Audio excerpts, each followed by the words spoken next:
Hello, and welcome to the FI Entrepreneur, Financial Planning for the Risk Taker. This podcast will show you how to achieve FI through entrepreneurial pursuits by developing a well-calibrated and thought-out plan for risk management so that you can maximize the rewards. Hosted by certified financial planner, enrolled agent, and serial entrepreneur Ben Martinek, this is the FI Entrepreneur, Financial Planning for the Risk Taker. The information presented in this podcast is for educational and entertainment purposes only. None of the content is presented as investment advice. Consult your financial professional before acting on any of the information presented in this show.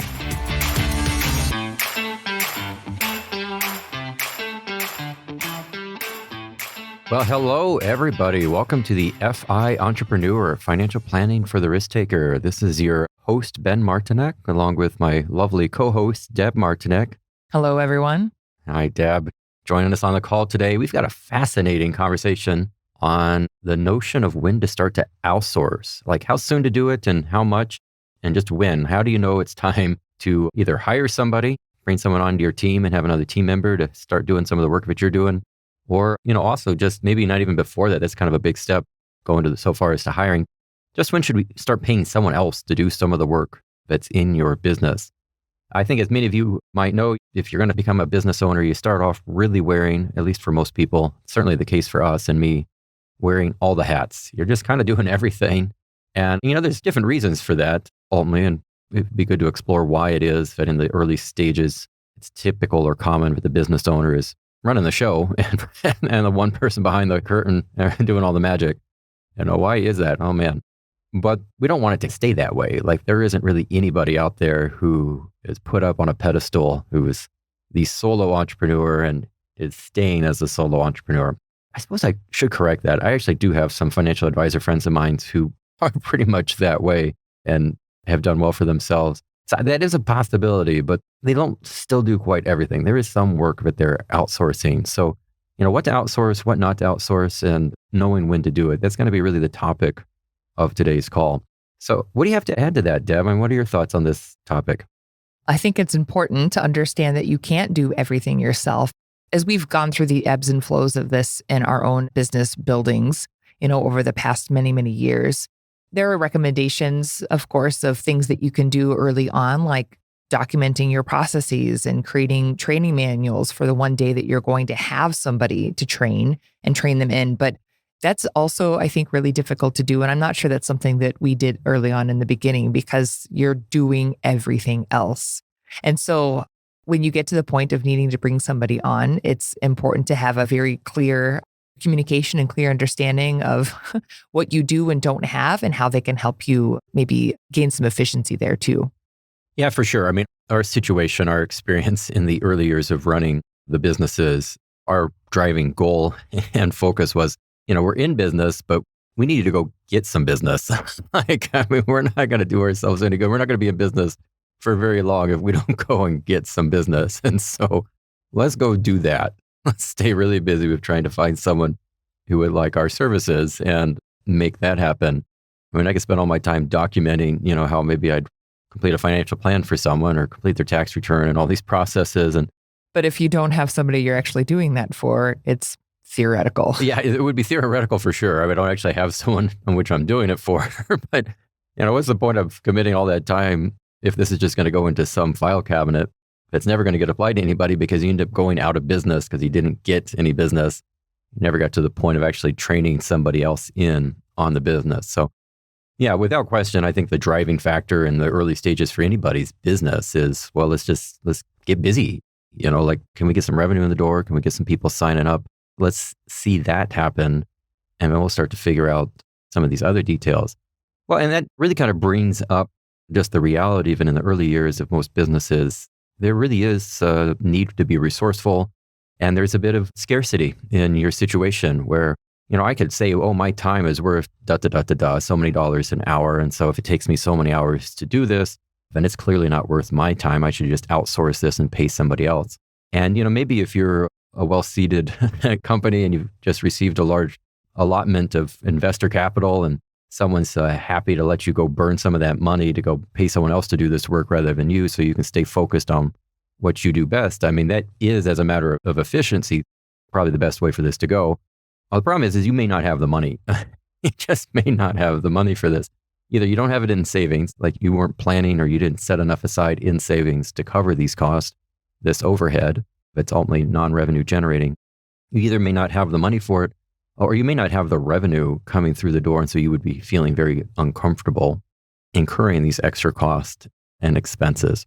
And so naturally enough, I think most small business owners in the early stages, early years, as they're getting things going, and entrepreneurship varies. What kind of entrepreneur are you? I think we're coming out of the gate as a large company or a restaurant. That's a different arrangement, perhaps, as than you're a single practitioner, solo practitioner who just wants to throw the shingle out there and see what comes of it. And that's certainly more of our experience and what I'm ultimately speaking to. But in those early stages, the focus was, let's just generate some revenue. And, consequently, you spend a lot of your time doing a lot of tasks that really probably aren't the best use of your time, but you're needing to do it out of resourcefulness and as a way to keep your overhead down so that you can keep making it work, continue to survive for another month and keep the lights on, as we say. So I think that is really, in the early stages, that's just what it is. You've got to keep finding ways to keep revenue coming in the door. But I suppose in light of that, that probably is the critical turning point of when it's time to start hiring someone else, is when you don't have to keep drumming the street so much. What's the expression for that, Deb? Where you're pounding the sidewalk or pounding the pavement? Yeah. Listeners, you'll come to understand that Ben is really terrible at colloquialisms. I am. Like 9 out of 10 times he gets them wrong. So you're welcome. You're kind of humorous, actually. Most people kick out of them because you almost might think I'm doing it tongue in cheek when it's nope, just a real strained effort on my part to remember how exactly do you say that. Anyhow, so you might be out there pounding the pavement, when you don't have to do that anymore, when business starts to come in on its own. Boy, yeah, that starts to be the time to say, look, I don't need to be doing all this work by myself. This is getting to be a lot of work, and it's not really the best use of my time. And I actually do have maybe some money to go pay someone else to do this. And there really is actually a situation that what is my time worth? Because I could be working on business related activities that are income generating and are generating revenue, not just hypothetically, but like in reality right now. Like it's at that point, I think that it becomes clear that it's time to transition. So it's easy to say in the early stages, my time is so many dollars per hour. And we would all love to believe that. And in fact, that eventually may be true, but in the present moment, that may not be true. Like the reality is, if you stop doing this task and you start paying someone else to do it, there needs to be revenue that you're now able to acquire by you ceasing to do some of these mundane, boring tasks, such as bookkeeping or accounting, payroll, or whatever it might be. So if there isn't income revenue that can quickly replace, if it comes in the door as a result of you not doing this task, then I don't think you're there yet. You're not there yet. It's when you're at a point where there is revenue that's going to start replacing. You'll be able to actually increase your revenue by not doing these work anymore. That's when outsourcing really starts to make sense. There's a lot of benefits that you can have to this outsourcing too. If you're able to spread the workload, the task can get done better and faster because you're not having to get caught up in it. And you're going to enjoy doing the work of your business more when you're not getting caught up in these menial tasks. You can make more money investing in the business, spending more time working on the business than in doing things like payroll and bookkeeping and all of these things that were necessary in the beginning, but aren't necessary for you now. So you can really pull back the curtains and allow yourself to continue to have that vision and that dream and moving forward on what you want your business to become and not getting stuck as a cog in the wheel. You can avoid burnout by not doing those things that you hate, that are necessary, but things that you really would not like to spend your time doing. Well, let's just, because we've beat up on bookkeeping and payroll. And funny thing about payroll is if you haven't hired anybody, you probably don't have any payroll. So that's probably not a task you're busy with. Bookkeeping tends to be one of those that people are like, unless you're out in business to be a bookkeeper, that's the first thing to go. No one wants to keep track of their books, probably for good reason. At least most people don't. But what are some real other examples of tasks that you'd like to get off your plate? Well, one might be paperwork. In our business, for sure, there's just paperwork that needs to be done. If someone wants to go and do business with us, we have an engagement that has to be set up. We got to get them set up into billing. We got to get accounts arranged, more specific to our business. We got to transfer money over perhaps on a likely arrangement. Maybe we've got to schedule calls. We need to communicate emails. Like there's really, there's tasks, phone calls that need to be made, things need to be moving along. But in the early stages, I used to do all that. It wasn't just simply getting someone to sign on. Once they had signed on, it was getting them to sign on. I mean, there was meeting with them and having introductory questionnaires and writing proposals. And it's just a lot of stuff that really filled your day. But what you didn't feel like was the best use of your time, but I didn't have anything else, to go and outsource it at the time didn't make a lot of sense. And I'm just thinking of now of other tasks that have been outsourced on our team as we have financial planning commitments. I used to have to create the agendas and do the meeting prep and look ahead and communicate with the client about what documents to give me and so they could be reviewed. And then I'd have to review them before the call. Like almost all that's off my plate now.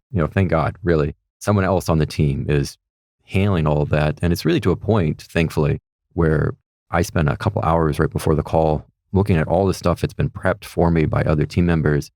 And I look at that. I don't have to get engaged in these other activities. So I think some takeaways I would hope you would have from this is, look, in the early stages, you may need to wear all these hats. And is it really the best use of your time? No, probably not. But one, it makes you familiar with that part of the business. And it's kind of like being a ship's captain. It's good for you to know every part of the boat because you're responsible for the whole thing. So you're not wasting your time to spend some time with your books, even if you don't love them, because you kind of need to know what's going on in your business and what transactions you have. What are your big expenses and what aren't such a big expense? Develop some awareness. And it's probably good for you to know how to close a sale and what an engagement letter looks like, at least in our circumstance. These certain steps or details are good for you to just become familiar with and learn. I think it clearly states, should be everybody's intent not to stay there because over time, our whole economy is really geared towards specialization. And we make money, become more valuable, and only get paid more, and only can attract that higher caliber client and those better profit margins, which is really a primary focus that we have in the FI entrepreneur. That's how we achieve FI is through these better profit margins. Like that's not going to happen if you are doing everything yourself. So it needs to be your desire from day one, even if you are doing all of this by yourself, it's not going to stay there. Like it can't stay there realistically for most people. I do have some financial advisor friends of mine who have run very efficient practices and who are pretty much doing everything still at this point, but are managing rather well. But quite honestly, they're able to do that because they don't have very many clients and they've done a very good job at just from the very get-go getting those high profit margins where the workload isn't too demanding.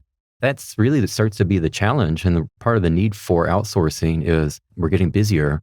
And, if I don't get some help, I'm going to drown in work. I'm not going to be able to do all this. I just can't. There's not enough hours in the day. I might want to try to do it all, but I'm literally just going to work every day, all day long without ever quitting. That's not what we're going for here in the FI entrepreneur. So those are some considerations for sure. I think something I'd like for us to talk about, but I want to get your thoughts, Deb, before we pivot, is this notion of making sure that we're profitable in our activities. Because a common mistake folks make is, in order for us to become profitable, presumably we just got to grow. And simply growing for growth's sake is not the long-term solution. I'd love to explore that just a little more, but I want to get your thoughts, Deb. And what do you think about this process and task of outsourcing? Well, I think it's very important, especially being aware of what your skills and your gifts and maybe even your personality, what you have at your disposal and what you don't. We've talked about way back early on in some of our earlier episodes, we talked about personalities and just understanding what of your character traits, your own gifts go into how you can flesh that out more in your own business. But then also taking a look at your skills, your own skill set, what you are good at and what you aren't good at. And things that you aren't good at, you should outsource in a very simple way. Like I like to know the behind the scenes. That's very much a part of who I am. I like to know the what's and the whys behind everything that's happening, but that doesn't mean that I'm very good at it. I like to understand that. But when we were first starting our business so many years ago, we knew that a website, that's our storefront because we've got a in-home office, but we need to have a storefront. We need to have something visually appealing, pleasing, beautiful, attractive, and provides all the information that's necessary. Now, I could easily, I don't know if I'd say easily, but I could have taken the time to go into what it takes to build a website and do that. And I had a few resources at my disposal to be able to do that. But was that going to be a good use of time? And something that I could have accomplished, but not that I'm super skilled at. And so one of the best investments or outsourcing that we took at that point in time was getting a super, what did he call himself? He's like, I'm just awesome. I'm kick-ass. That's what he said. I'm kick-ass at building websites. That is true. He did great. He did really good work. So we outsourced that. We had a referral to his business and we met with him and we're like, yes, this is exactly what we want. And they took our vision and they ran with it with their incredible skills and their efficiency. And I didn't have to spend 17 times the amount of time to put that together whenever they could do it just as well and way more beautifully than what I could have put together. So that's something that I could have acquired the knowledge to be able to do, but wasn't skilled at. And so that was a really great thing for us to be able to outsource. And so recognizing that in yourself, in your business, and what you want to get accomplished, what don't you have skill at? Be honest with yourself. Ask those around you. Things that you truly dislike. Yeah, I could have done the website, but I probably also would have shared a lot of curse words and frustration and loss of sleep and stress about getting it done and just right. Instead, just outsource that to somebody else. Sure. So, I mean, part of this question from the get-go is, what are your resources? Because the driving theme here is generally, like, if you're outsourcing well, if somebody else that you're hiring is only better at doing the thing that you don't want to do or don't have the time to do or can't do, if they're only better at it than you, and the fee that they're charging for it is reasonable and ultimately not to a point where it's not economical, the expense is just too much. I mean, you could have that. You could have someone who's better at it than you, but they charge such a high fee that it just doesn't make good economic sense. Provided they're doing that, like, you're going to be better off. You're not now bogged down with it. They're going to deliver a better product or service than what you could have delivered. Let them do what they do and you do what you do. And we're all going to be better off. They're going to be happy because they got some business and you're keeping them at doing what they do. And you're going to be happy because you don't have to do the things you don't want to do. So we definitely want to outsource. But the challenge here, or one of the challenges, is, do you have the means or the money for it? And part of that in the early stages of a business is partially decided by revenue, as I've been talking about. It's also really largely decided by, what kind of money do we have in reserves? What kind of financial situation are we in? Like, do we have the money to burn? Like, maybe we don't have revenue from the business coming, but we put some money aside to this and we've got maybe hopefully a healthy chunk, and this healthy chunk is able to be put to good use in this way. So what are some of the good uses? For us, it made a lot of sense to go do the website. So, what are mission critical components where, boy, from the get-go, it'd just be nice to have someone else do this, in which this is their expertise and I'm not going to mess around with it. But it's also, where are you at on your personal finances? What's your own personal overhead? Because I will tell you, growing these businesses, there has been a large part of this where I'm just kind of stumbling along and figuring this out on my own. And we make some mistakes and we learn. We learn by doing this, fundamentally what I believe. And I'm okay with the fact that this takes time. But you need to have slack in your financial situation to allow this to take time. And what really determines how much slack you have is what's going on the home front. Now, if you're married to somebody in which their source of income into the household easily takes care of all your needs and then some, shoot, I mean, you could go and start outsourcing from day one, because we could probably burn quite a bit of money here. And not to say that every expenditure is going to pay off. We're going to have to still be a little smart about what we're doing. But, you've got the means. This business activity doesn't have to be generating revenue or doing something for you right off the bat. But for most folks, the business needs to produce some level of income, I would say, or it needs to do so in so much time. And it's weighing that stress. And really, that has to just be part of your plan and consideration as you move this along and as you outsource. Because part of outsourcing, hopefully every person you hire out just does amazing work for you. They were a great hire, or they were a great contractor and you just love them. But that's not been our experience. Not everybody we've brought on the team has been someone who has ultimately continued to stay on the team. As an example, we recently brought someone on 6 months ago who we thought was going to be a great hire. We wouldn't have hired him otherwise. But as it turned out, they just weren't. And, we want to say too much here in that regard. But the short of it is, we ended up letting them go after a few months. And, it was a learning curve. You had to go back and try to analyze, why did it transpire this way? That certainly was not the expectation or the hope of what would take place.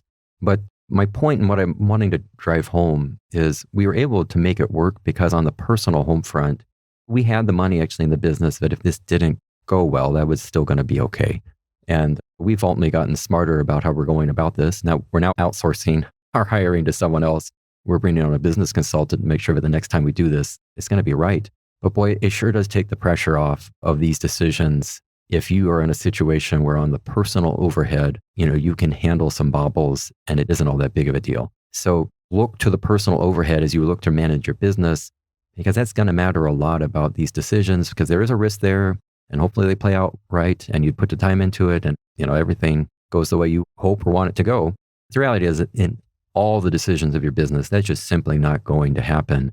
And we need some slack in the system. And hopefully there's some slack in the business that allows for this, but boy, it sure helps too at the same time if there's some slack in your personal finances that allows for some oopsies too. I'd like to speak to that a little bit, just about like projecting what your future revenue could be and the need to hire somebody based on what your numbers are. So we did a couple of consultations. We outsourced this consultation to get a better idea of what the numbers were so that we could see in those projections what we could afford in hiring somebody. And that was part of our process. And that was very beneficial. We knew that we had the money, or would be having the money coming in to make this all work out.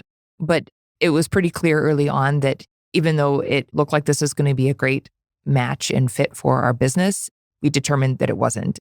And that was a really great learning experience. As somebody that Ben's listened to in other podcasts or other arenas before, as a business owner, every year I just know and presume and expect that I'm going to make a $10,000 mistake. And we'll call that a little oopsie. And so that was our little oopsie, our $10,000 mistake. And so we've used that as a learning experience, as Ben said, and have outsourced our consulting in this realm. So we're in the process of hiring another person for our team. And because we recognize that this is not a skill that we're good at, we're good with people, but like maybe not necessarily determining if you're going to be the right fit to meet the needs that we have in our business and show up to work on time and do the tasks assigned to you and meet and exceed expectations. We're not good at hiring that part of things. And so outsourcing that, doing a consultation with somebody else, is a great use of our time so that we don't have to waste our time in doing something that we're not as skilled at. And so those little oopsies or mistakes, again, while maybe not fun to go through in the beginning, is part of the process and learning as an entrepreneur and an opportunity for growth, really. Yeah. I mean, maybe just as some final thoughts on this, like entrepreneurs, to some extent, I think by nature, or there needs to be a resourcefulness with them. And then part of resourcefulness is really a do-it-yourself tendency, like, oh, I can just do this myself, or I'm good at figuring these things out, or why would I need to hire somebody else for this?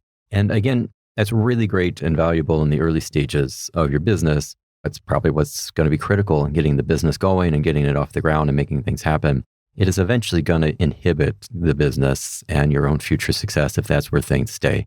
You got to let go of being that do-it-yourselfer, and you got to recognize what you can do well. What are your strengths? What are your weaknesses? And where is it where someone else is just going to be better suited in this worker role?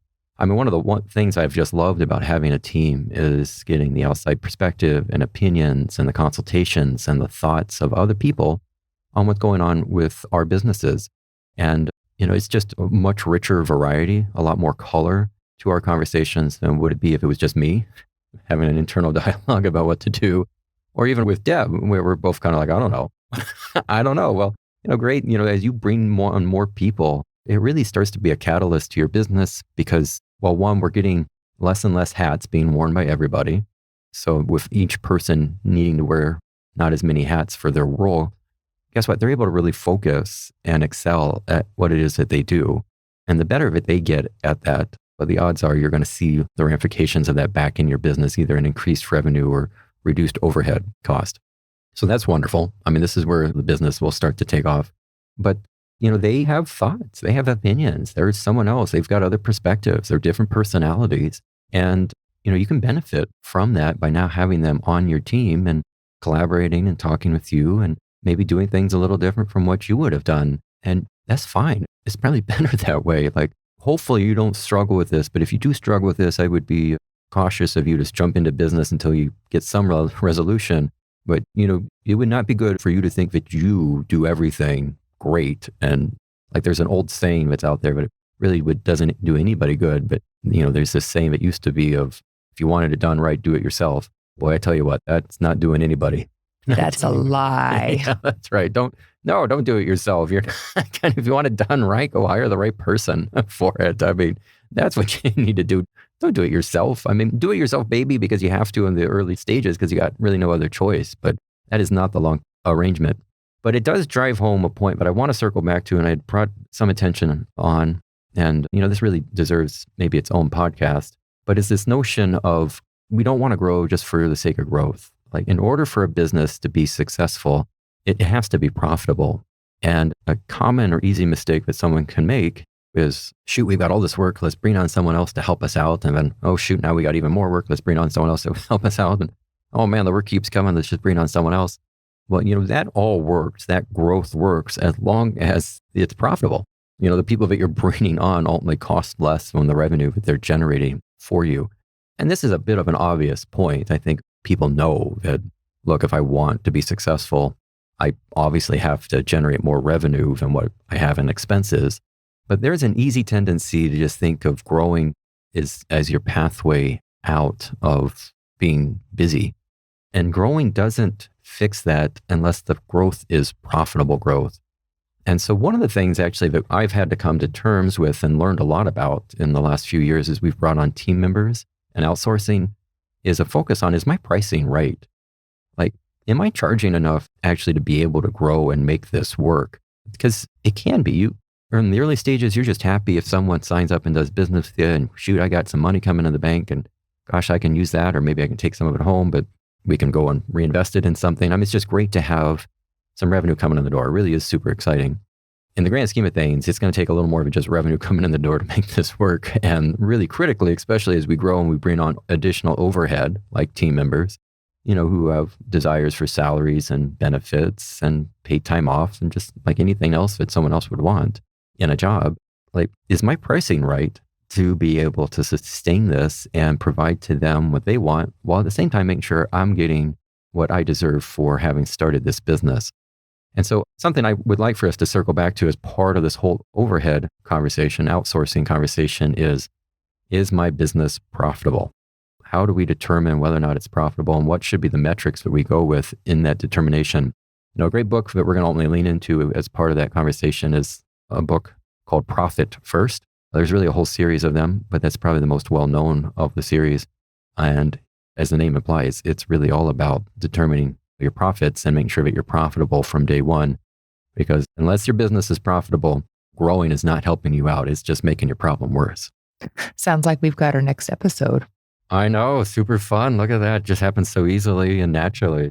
Any other closing comments you have here on the notion of outsourcing, Deb? What do you want the audience to know? It's worth it.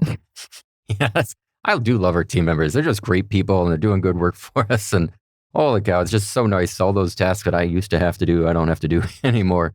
It's a big win in your business when you get to that point. So maybe it's a little bit of a grind in those early stages. And if you happen to be in that point in your life or in that point of your business, well, keep grinding. But just trust that if you're doing the right things here, it won't always be this way. And you will be generating hopefully enough revenue to start covering the overhead to be able to outsource this. And that's a good sign. That's a good thing to do. And you should definitely be doing it. Your business will be better off. You will be better off for it. Your family will probably be better off for it. And you know what? The other people that you're outsourcing are probably going to be better off for it too. Like that's what they're doing. So, I mean, that's business for them. They're happy to get the business. It's good relationships. I mean, that's another way in which you benefit from all of this is not just staff we've been talking about, but connecting with other people who care about your business. Like we hired out a business consultant. It's just great. It's great to have someone else who cares about your business too. And it's not just you. And that's really what you start to get when you outsource. All right. That's a wrap. Thanks for listening, everybody. We'll hear you next time. All right. Stay tuned. Thanks for listening. I hope you've had as much fun as we did. If you'd like to learn more about any of the subjects we spoke about, please visit our website for show notes, links, and more. Hit like, subscribe, or whatever button you've got in front of you to show some love. Remember, the information presented in this podcast is for educational and entertainment purposes only. Remember what Teddy Roosevelt said about the person who strives greatly. If he fails, at least he fails while daring greatly, so that his place shall never be with those cold and timid souls who neither know victory nor defeat. Until next time, keep striving. Thanks again, and be well.